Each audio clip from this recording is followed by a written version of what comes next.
This episode is brought to you by Progressive Insurance. Fiscally responsible, financial geniuses, monetary magicians. These are things people say about drivers who switch their car insurance to Progressive and save hundreds. Visit progressive.com to see if you could save. Progressive Casualty Insurance Company and Affiliates. Potential savings will vary, not available in all states or situations. What is Café Mocha? Café Mocha is experts, celebrities. What's up? This is Belle Biv DeVoe. Yours truly, Idris Elba. This is Fantasia. This is In Vogue. This is India Ari. So much more. All from a woman's perspective. What flavor are you, baby? This is Café Mocha. Café Mocha celebrating 15 years of radio from a woman's perspective. Sherri Shepherd's talk show is back for season 4. Plus, she's headed out on a comedy tour next year, and she's got a children's book. She's coming up on Café Mocha. Yo. That's love. You know, I've been, on the internet, right? And there's been a lot of stuff happening, a lot of conversations. And so I wanted to get your opinion about this one conversation. And it surrounds the point of bonnets. Now, I saw one social post where... Right. Well, I saw one social post where she's like a teacher and she's a coach. And so she was saying how, she coaches these young Black women and how they get on the bus and then they go to the event. And she noticed that the young ladies had on their bonnets and slippers. And so she, told them, hey, when y'all get off this bus, it's going to be, schools, the white girls that are going to look a certain type of way. And here y'all come with these bonnets and these rolls and these slippers. And it was a really interesting conversation. And so then I saw another post and it was this judge and it was a woman. The judge goes off on this woman because she showed up to court wearing a bonnet and spaghetti straps and claims that she thought it was a visit, not an actual court date. And he said, you look like you have on a swimsuit. That's very insulting to me. That's what the judge said. So what is going on with these bonnets and with the Black women wearing bonnets and slippers, in certain places? Like they're doing it at the airport. They get on the plane. I hate to see it, Loni. To be totally honest, I hate to see it. My daughter tried it with me. I said, I know you lying. I know you lying. I know you lying. I know you are not coming with me with that on your head. Oh, I forgot. Yeah, take that off. Yeah, I think it's just representation. I mean, and that's why I think so much of these young girls need more home training. I mean, and some of them who have home training have just got lackadaisy about the situation. They just laid back, too comfortable in their space. I don't like it. I don't allow my kids to do it. I wear my scarves, I wrap my braids up and put my scarves on. But when I get on the plane, before I get on the plane or get to the airport, I take my braids down. I mean, I throw my hat on, a cap on. And if I want to sleep on the plane, I'll wrap my hair back up. By the time I'm getting off the plane, I'll take it back down. I mean, there's so many people have gotten comfortable with it. Well, another one of the arguments was that, well, why are we trying to, appease white people? That's literally what the some of the statements were. They feel like these young ladies are being themselves, they're comfortable, and why is it that they have to so-called appease white people? I mean, because we home training. Mama Mia with the spicy meatballs didn't allow it, and she the wildest one out the group. I mean, but she made sure her kids were dressed head to toe when we headed out. We didn't always have on our Sunday's best, but we knew how to go outside and play, and it wasn't with a bonnet. I mean, I think bonnets are made for home. I mean, I think they're made to protect your hair when you're sleeping. It's to protect your hair when you're showering. I could see some of the girls who play sports, or if you're going somewhere, traveling somewhere in your car and you're going somewhere to get dressed, possibly the wedding party might keep their hair wrapped up for the wedding. They might have to travel like that. But to get on a flight in house shoes, I mean, I've seen them now in the pajama pants. Yeah. It was like straight up pajama pants. I can't even stand for my daughters to slide their feet. I'm like, if you don't pick up your feet. What about because it's school time? What about the mamas coming with their bonnets? It be early in the morning, yo. And the kids are embarrassed. One thing about little kids, they are very honest. And Kai loves when I get dressed to take him to school, and I make it a priority to make sure I look great taking my grandson to school. I think also what the issue is that it's a cultural thing. And I think I think if other cultures, wore the bonnets, the slippers and things like that, it wouldn't be such a sight. It'll still be tacky. Yeah, it would be but I'm like, I think that the embarrassment that I think some people have behind is that it gives this ratchet or ghetto feel. And that's what ratchet or ghetto, when actually a lot of people wear bonnets, and the purpose of the bonnet is to protect your hair, protect the hairstyle. And the thing is about Black hair, especially whether you have braids or you have that fresh wrap, you do whatever you can to try to preserve it. And I just think that people, I in a way, I'm feeling like no one should tell someone else what to wear. I just feel like that. But then there's also this situational awareness of how you present yourself to the world. So, I'm like on the fence about it. It's like, I see it, but then I'm like, they should be allowed to wear what they want to wear. And that's why I have the Intelligent Black Women's Coalition. I work with young girls. I tell them about their posture. I teach them about how to stand. Those are just things my mom sent us to etiquette school. We was ratchet. Okay. We had nails at 12. Okay. I'm talking about acrylics. We had acrylic nails at 12. And my dad's wife would say, do you don't think you want them a little shorter? And I'm like, no, we like them long like that. But when you're you think about growing, having confidence, and somebody just really needs to love on you. And then the person that you're telling will probably get it. There's ways and times to wear it. I'm not saying you can't, but I just wasn't raised like that. I come from a whole different tribe.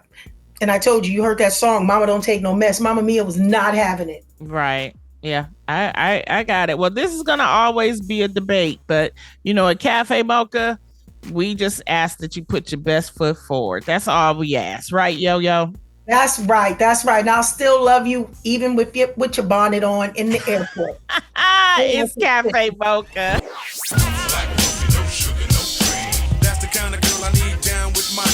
Standing in solidarity from a woman's perspective. It's Café Mocha. It's Café Mocha with Loni Love, Yo-Yo, and Angelique. On the line, she's bold, she's brilliant, and she's bringing the laughs like only she can. Actress, comedian, talk show host, and all-around powerhouse. It's the one and only Sherri Shepherd. Hey, Sherri. Hi, ladies. How are you?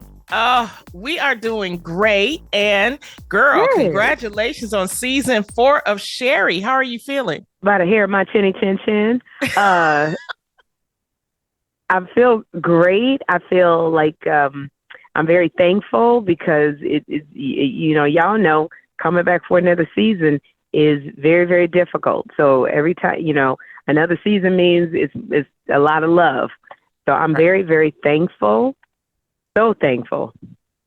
Well, this is a new season for you. And every season, I know from being on the reel, you got to do something different. What is different for Sherri this season?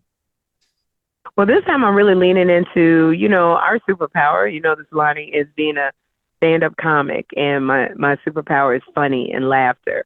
And I am now doing what the big boys do at nighttime. I'm coming out doing a comedic monologue before I go to my chair. Oh, wow. So because I felt like, so it's like, you're right. Every year, you want to do something to elevate it, do something different, do something a little fresher, because you never want people to just get used to everything that you do.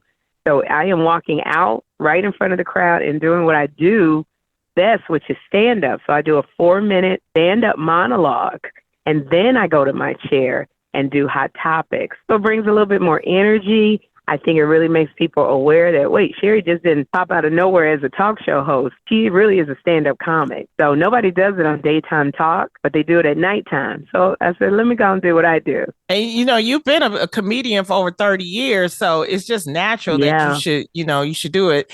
And, also you have some fabulous celebrity interviews. Who do you have coming up for season 4? Oh my gosh, we got so many people coming out. We got Candy Burris and her daughter Riley coming. Oh. We have, I don't know, girl. I'm trying to think. Welcome to 58. We all I know is that they are all great. And I mean, you've had people in the past, like, you've had Kamala Harris to, Jonathan Majors. I mean, and do you like the interviewing more, or do you like discussing the hot topics more on your show? It's so funny. I like them both. I love talking about hot topics and, making people laugh with my brand of funny. And I love touching on, I don't do politics because I feel like you can get that anywhere. When you come to the Sherri Show, it's the time to go woosah and breathe. So but we did when they let Jimmy Kimmel back on the air. I don't want to do politics, but I said, you know what? I wanted to talk about the fact that I did want to support Jimmy and call him because he was naming all the comics that reached out, but nobody would give me his phone number. And the fact that I tried to call Lunel, who works with him, I tried to get his number from Wanda. Wanda said, I don't give out everybody's number to just anybody. And I go, I'm not just anybody. I got a talk show too, Wanda. And so that's where I came from it. And I also, from the lens of, I'm trying to boycott, but when you get things that get shipped to you on auto ship, it's hard. Because during COVID, I made sure I learned you always got to get your toilet paper, your paper towel, and your double D batteries. That's all you need. And so yes, the double Ds. And then I always end it with my phrase, and if you don't know what I'm talking about, ask your mama. But it's like, that's how I get to, that's how we think, Loni. We're stand-ups. We're trying to fit a circle of our thoughts into a square of society's thoughts. And that's where the comedy comes from. So I love being able to do that, but I also love being able to sit down with, a Cat Williams. Cat just came on the show and really pick his brain. Teyana Taylor came, pick her brain, to really find out what she thinks and who her apple pie is and how long she gonna have the apple pie without her stomach hurting. Does she want to give anybody else a slice of the apple pie? Who we all know is Aaron Pierre. So it's and then you get a John Lithgow on. I love Gloria Stefan. Stephanie Mills came on, and I was boo-hooing because she was the first actress that I saw doing Broadway, and it planted a seed where it was I don't want to do that. So for her to be in front of me, I couldn't stop bawling. Oh my goodness. So I just feel incredibly grateful to have this platform. It's Café Mocha on the line. We're talking to Sherri Shepherd. Sherri is in her 4th season of her hit talk show. And it's something that is a milestone for the show is that you're hitting 500 episodes on November the 20th. Did you ever think that you would have your own show and you would be hitting 500? Has it been a blur to you or what? It's so funny because I've wanted my own show since I was talking to my little baby doll with the toilet paper roll and asking my baby Barbie, what do you think? So I always knew that was a desire deep in my heart, but it didn't come to pass until I was 54 years old. So I always tell people, don't lose sight of your dream. It may not be it may not be right now because you have to go through it and get some seasoning up under you so that when the dream actually comes true, you're able to weather all of the storms. And so I always knew that I was going to have a talk show. I didn't know when. I thought it was going to be in my 20s. But you know what, Lonnie? If God had blessed me with a talk show in my 20s, come on. literally, girl, the FBI would have been like, is there not one baby oil tape that Sherri is not in? So it's like, I didn't know what I would have been doing in my 20s. I'd have been out in the streets doing stuff I wasn't supposed to be doing with people I wasn't supposed to be doing it with. You know, at 54, I'm so focused on this talk show. And when it's time to go home, I go home and I go to bed by myself. I So understand. it had It's to a lot of happen. work, but I mean, It's a there's lot. that fulfillment that you're bringing joy into the world. And you know, one segment I really love on the show is called the Laugh Lounge. It's back. It's a fan favorite. Why do you think it resonates with people so much? Well, I think it resonates with people a lot now because of the climate that we're in with the government, this administration, with everything that people are going through. They want to laugh. People want to just be able to let go. So that's, I believe, why it resonates. And they love seeing funny. And as a stand-up, you know, you and I were stand-ups, we completely honor those folks. And to be able to give a platform to the veteran comics and then break new comics, it just means the world to me because it's hard as a stand-up to get TV exposure. It's hard to go in there. We're always looking for some place to promote our stand-up and let people see what we do. We used to have Arsenio Hall. We used to have Jay Leno, and we don't have that anymore. So to be able to give a platform to artists that hopefully somebody would see them and say, hey, let me give them some work, or let me call them in for a meeting. That's what my goal is. To see Mark Curry get out there, a legend, kill it. Tommy Davidson, kill it. You know, then a newbie like a Matt Rife. We just had Zarna Gargon, an Indian comic. It was amazing. So I love that the fans love it. I love that I can give the platform to people. You know, like Takara Williams came on. She knocked it out of the box. Nobody had seen it. I was her first major talk show. So to be able to give that to her, for, you know, if she works hard, it just means the world to me to be able to honor comics and the art of stand-up. It's great that you're giving back. You know, it's really great. It's Café Mocha on the line. We're talking to Sherri Shepherd about her new show, but she also has something else. She has her first children's book coming out October the 7th. This is new for you. Tell us all about it. You know what? I just feel like little girls in this day and age need to be protected. Little girls need to know the power of you know, the power that they carry intrinsically. They need to, you know, have somebody encourage their self-worth. And so I took I have Sunshine Queens in my book, you know, that I've been through life with. How long have you and I known each other? Over 20-something years. Yes. You know, the women that I go back with that are in the industry, like you, a Garcelle Bouvet, a Niecy Nash, a Kim Whitley. We're going like 27 years strong, 30 years strong. And you need queens in your life that bring sunshine in different forms, because you know this. In life, you got to have other women lift you up. A man can't do it the way another woman can. And I wanted little girls. I wanted to plant that seed with little girls to let them know, yes, you can do little things by yourself, but you can do so much more with your sunshine queens. And so I took all of my stories as adults with people, even stories with you and I, will be incorporated into this series of books. People don't know. We were together one time, and I just like to tease you. And we were going through and I got it on video, Lonnie, where I just followed you on Lonnie. And like, you were so sick of me, but we had the best time. Like, I think we were in DC, and we had a really good time together. And sometimes you just got to make your friend laugh. I wanted the little girls to know, you know, there are sunshine people in your life. Bring them in, and you can be so strong together. I think that's great. Sunshine Queens. The name of the book is called The Sunshine Queen. It follows 4 friends, and it will be out October 7th by Sherri Shepherd. I think it's a great, you know, you're doing it good, because this is about Christmas time is coming. So this would be a good book for the young girls, you know. It is. I just read with some young girls in a school in the Bronx. And when I tell you, it's representation on my book for little brown and black girls to see themselves on the cover of my book.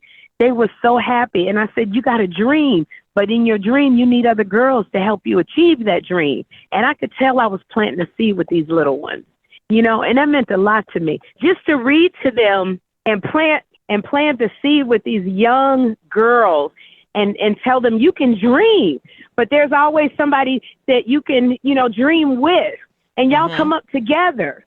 Because I still am friends with, like I said, me and Kim Whitley lived across the street from each other as struggling comics. We had no money. Come on. And we lived right across the street. I got evicted before she did. And Niecy Nash, we was going to church together. We didn't have no money. Niecy Nash her and the kids lived in the back room at her mama's house. And I would go over there and she'd do my hair because Niecy was doing people's makeup and hair to make money on the side, to buy the little flowers that she used to put in her hair. So we was always at her mother's house. Are you going up some stairs? Well, I'm in a brownstone. And when you're in a brownstone, you got 18 stairs you got to go up. So, yeah, I finally went up the stairs. Girl, I don't want you falling out. We're in brownstones out here in New York. It's a lot of stairs. But, oh, girl, and I'm not 20 no more. But I love it because, so the friends that my Sunshine Queens, I've been rolling with for a long time. I knew you before you started stand-up. You remember? And I ain't going to tell the story no more because you're so tired of me telling it. But it's like I go back a long way, and we've gone through stuff together. Yeah. Would I be here where I am at right now without good girlfriends in my life? Absolutely not. And I wanted little girls to know you can do it yourself, but you can do it better with other queens in your life. And they need to know it from an early age. Yeah, you're right. And something else. Seek out those friendships. I love that. And Sherri, before I let you go, you have a really big career highlight coming soon. You're getting a star on the Hollywood Walk of Fame. Congratulations. Loni, can you believe that, girl? Oh my gosh, I can't believe it. It's been a lot of, how hard we work. Yeah. And I'm so thrilled. I'm stressed out because they only give you a certain number of seats. So they give you 60 chairs. Hi, honey. I'm hugging my son, who still lets me hug him. But they give you like 60 seats. I got 92 people on my list, and that's family. When I say I'm so daggone stressed out, my auntie called me the other day. She said, now, your Uncle Lewis wants to come, and you can't invite your auntie because she's not by blood. And they messed it, they're not talking to each other. And then my nephew want to come. He want to bring his 2 girlfriends, and they want to bring the kids. Not the two. It's the two, because they both fans of mine. It's crazy. It's crazy. I don't know what I got 60 chairs and 92 people. Well, people can stand, they can stand, they'll have railing, so they'll be able to stand at the railing. I'm just trying to tell you what, Try telling your auntie to go to church and curse, that she got to stand. And not as she can't sit next to John Lithgow and Oprah. You do that. You better bring some Tyler chairs. Perry. Girl, they gonna bring their own chairs. But Tyler Perry's speaking. I'm praying he don't bring 11 people with him. Well, this is what happens when you popular, Sherri. This is what happens. How am I gonna tell Oprah you got to come by yourself because I ain't got enough seats for your entourage? Gail can't come. Gail got to stand up. That's funny. She can't sit with you. Well, it is indeed going to be an honor, and we're all going to be there, cheering you on. You deserve all the accolades and everything. You worked so hard, and you continue to do this. We also have to give a shout out to you and Kim Whitley and your NAACP award-winning podcast for Mocha Podcast. You are our sister podcast. Yes. 2 funny mamas. We are 3. We love you guys. 3, yes. Thank you so much. We got 3 awards, and Kim Whitley didn't want. I chased her for about 3 years. She did not want to do this podcast because she didn't think it was going to last. And I told her, I said, Kim, I will finance this podcast myself for the first year. You don't have to pay nothing. And now we done won 3 awards. But I took 52% of the company, Loni. And I had her sign the contract because I was putting in all my money. I got the name trademark, and I said to Kim Whitley, who's a graduate of Fisk University with an art degree, I said, Kim, here's the contract. I'm taking 52%. You read it and ask me questions. She signed the contract. Then when she saw the tax return and the profits come in, she said, why you get more money than me? I said, Kim, I told you to read the contract. She said, you know I don't be doing read no damn contract. Now she want to sue me because she want 2%. I said, you're not getting, you got 48%. That's it. Y'all two work it out. Ladies and gentlemen, the one and only Sherri Shepherd. Sherri Shepherd, the show airs on your local listings every day, Monday through Friday. You're guaranteed to get a laugh. You can also catch her new book coming out, The Sunshine Queens, October 7th. Catch her on Two Funny Mamas, her podcast, and we'll be looking out for her Hollywood Walk of Fame ceremony. Sherri, thank you so much for your time. I appreciate you, okay? Thank you. I love you, Loni. Love you too. Make sure you pick up Sherri's new kids book, The Sunshine Queen. They even have an audiobook version with Sherri reading it. The conversation continues on Café Mocha. We're at Café Mocha Radio. Socially savvy on Facebook, Instagram, and Twitter. Serving up more Café Mocha on the way.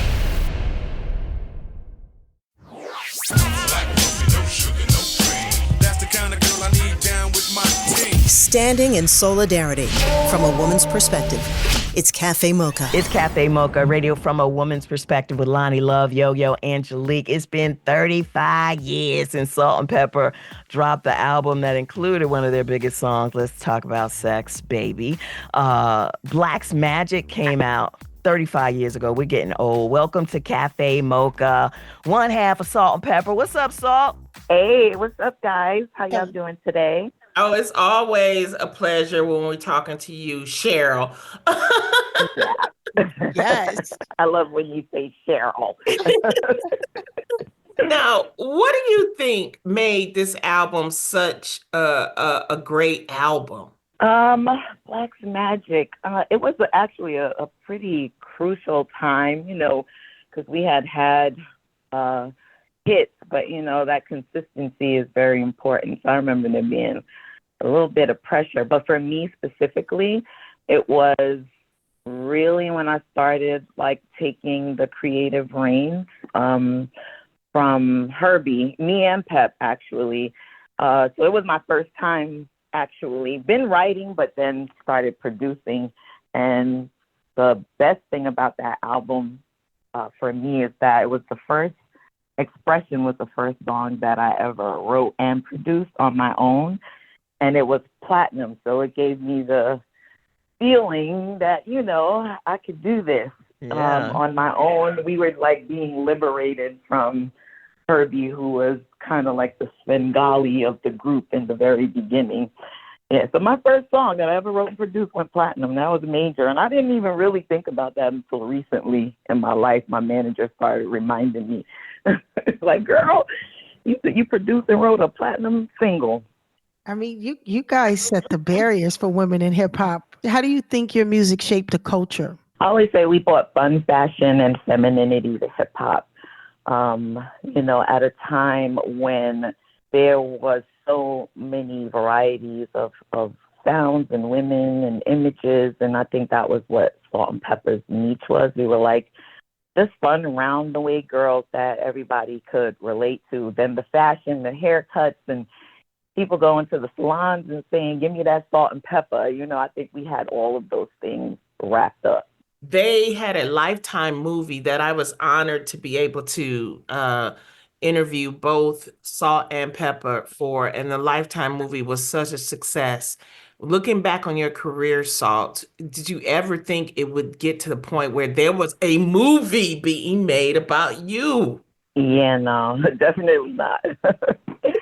I always knew that it would be something great because I just had this feeling. I was fresh out of high school, my first year of college, when I met our producer, Herbie, who was also my boyfriend. And I just remember the first time I got on the mic, I didn't really know what I wanted to do with my life. I definitely did not belong in school because I barely graduated high school. I got out by the skin of my teeth, not because I wasn't smart. I'm just not wasn't a school person, Mm-hmm. So when I met him, I got on the microphone and I was like, yo, this is what I want to do. There's no plan B for me. It just made me feel like purposeful. It made me feel like it was what I was meant to do. So in my mind, I always knew it was going to be great. But 35, 40 years later, all of this hoopla is still going on about Salt and Pepper. I didn't really think that far.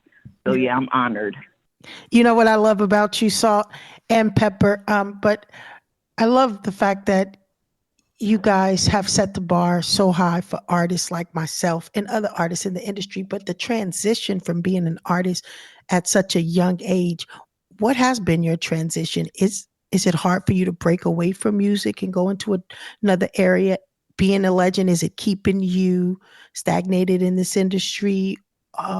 Or is it possible to set your eyes on something else and not want to be a part? Or, I mean, you're going to always represent, but do you understand what I'm asking you? Is there ever a clause in your transition? Do you ever feel like I want to move somewhere else, but I feel like, because I'm a legend, I have to stay here? Yeah, I think there's always that thought, that you want to do other things. I mean, there's so much more to us than what we do. What we do is great, but we're artists, so we are able to do a bunch of things, and to be able to be free to do that stuff is really important to me. So my transition, I left the group for like 10 years for that reason. Like, I felt like I wanted to do other things. But like you said, the legacy is the legacy. And it's really the people that pull you in. They keep reminding you how important you are to them, how you changed their life, like how you got them through college, or you got them out of an abusive relationship. So the more I hear that, the more I just embrace it, and just like, this was meant to be. Like I always say in the Bible, it's salt and light, salt of the earth. I'm like, God named me, and this is where I'm supposed to be.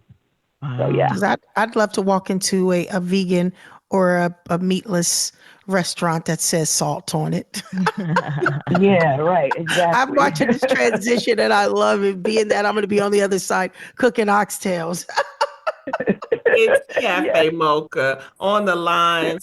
From Salt and Pepper. The 35th anniversary of the Black's Magic album is happening right now. And Salt, you all were the first female rap group to win a Grammy and go platinum. Can we go back and talk about that pressure to keep performing at that level? I'm not sure if I really am. I know there was pressure, but I'm not sure if I was completely aware of the pressure, because I was really, really busy just doing what I love, creating. Like I love the stage, but I'm also a behind the scenes person. So I'm editing videos, I'm putting concepts together, I'm making music in the studio and just enjoying it. So I don't think I really thought about the pressure to just keep making hits. It was just, Salt and Pepper have an unusual story. Like, we don't have a story where we were trying, that we were shopping music, and it just happened. It was like a train ride to success, from Hot, Cool, and Vicious all the way through. So yeah, I don't give myself that type of pressure. Like, I just stay authentic to who I am at any given moment. Yeah, and talking about being authentic and staying true to who you are, what I love about you in this 3 decades that I've been rocking with Salt and Pepper, you were kind of like the first female in hip hop to really talk about God, and to really, because saying that you were a Christian and a rapper and talking about God and your music just wasn't something hip hoppers did. We, especially from my generation, we came off hardcore. Your relationship with God, and you're very private. What made you go public? What made me go public? My relationship with God has always been important to me. And even though I was making gospel music, I always just wanted to spread the gospel in my music. So I would always put in sprinkles, here and there, because I was raised in the church, and I know how much Christ has changed my life, and so I've always wanted to just be able to share that without beating people over the head with the Bible, but just letting them know where I'm coming from. And so that opportunity really came with Stomp. I was asking Kirk Franklin to be on a song, and he asked me to be on a song, which I had no idea that song would be like. I think it's the top selling gospel song of all time. The first song that went into the club beside what was Right, Thank You beside that song. So that was super surprising to me, but it was a great opportunity to just let people know that I love Jesus and I ain't ashamed. That's it. Café Mocha celebrating our trailblazers with the Salute Them Award. This year, we're in D.C. honoring Marsai Martin, Lynn Whitfield, and a host of other amazing people. Go to salutethemawards.com. Here's your dose of espresso. Strong, hot news now. This is The Espresso. The new TV season kicked off, and if this isn't on your radar, you got to see Maya Rudolph in Loot. She plays a billionaire who decides to give away all her money. Molly is a billionaire, yes, but she doesn't think she's better than other people. Right. But you get to see her spend her money, so it's kind of fun to see, because that's the idea we all have when we think of billionaires, right? Like, what would we buy? The new season of Loot is on Apple TV+.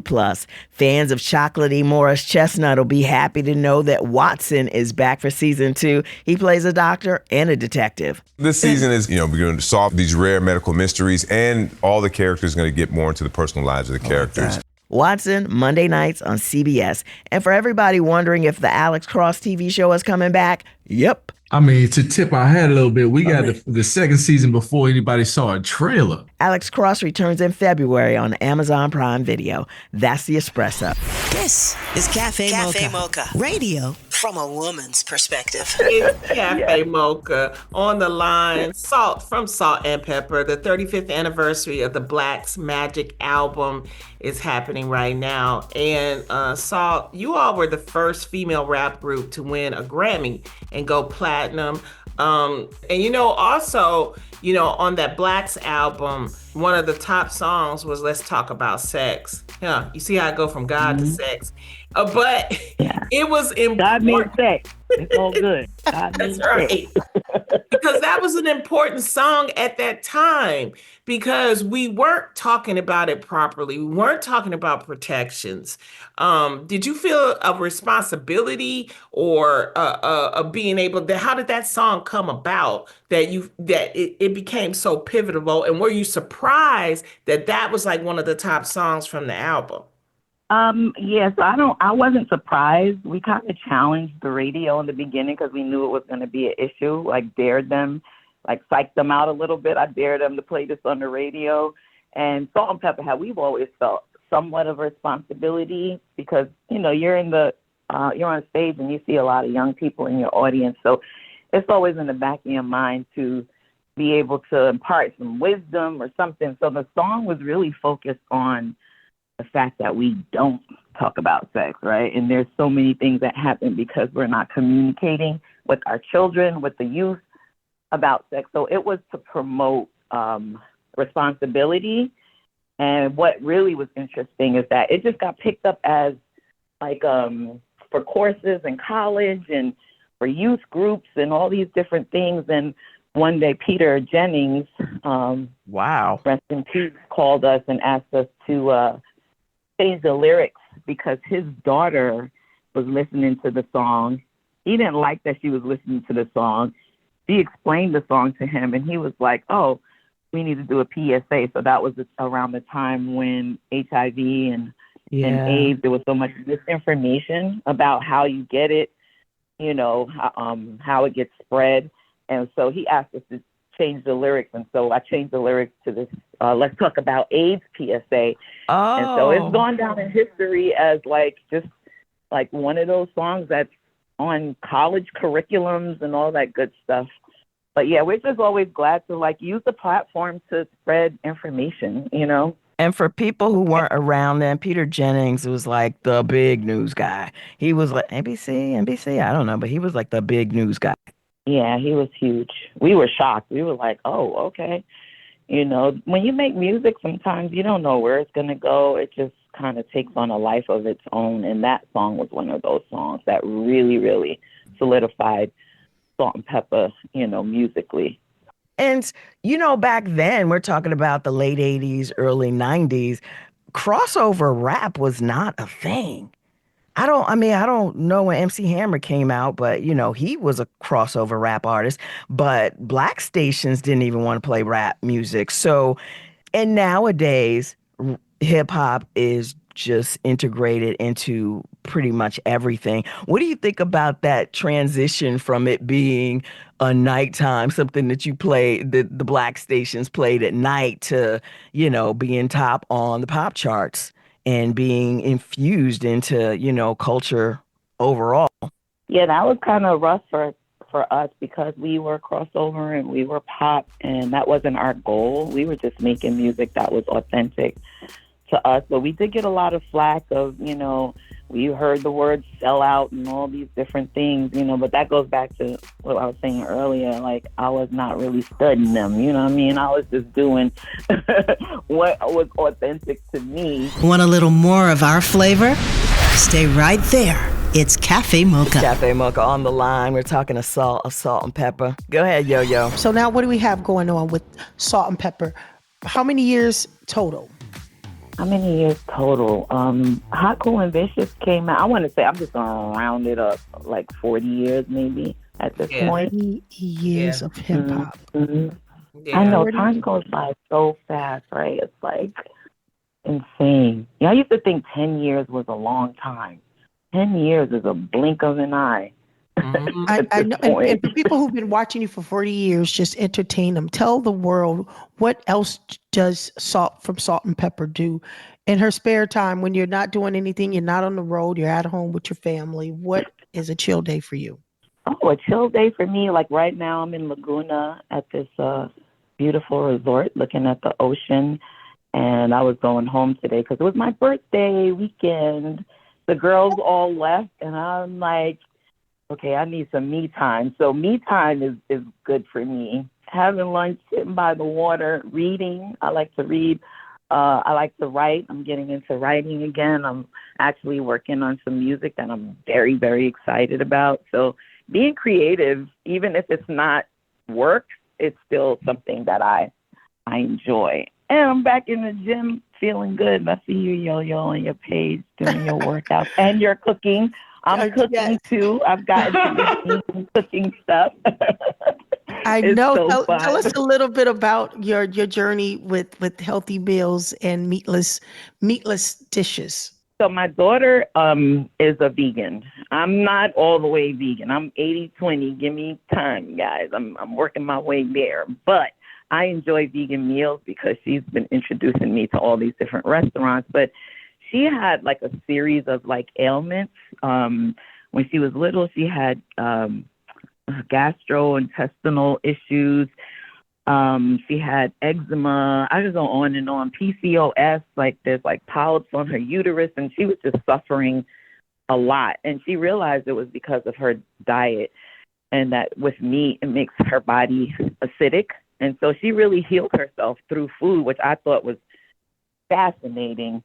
So I started cooking meals for her, and I just found that I enjoy it because you kind of got to be creative when there's no meat. You got to make the food taste good. You got to really put your foot in it, So I always cooked for my family, but this became like a hobby for me that I ended up just putting on IG and just sharing with people. So I'm very much at this stage in my life into health and wellness on a whole nother level because of all the toxins that they put in our food and all the ingredients and all the things that we're not aware of. So it's become recently real important to me to like spread that information because so many things we can heal just by what we eat. And it's when she was a kid, actually, when she was having those gastro issues, sorry, I was taking her to all these doctors and I was like, they don't know what's wrong with her. They're not going to figure it out. I'm sending in stool samples and all kind of craziness.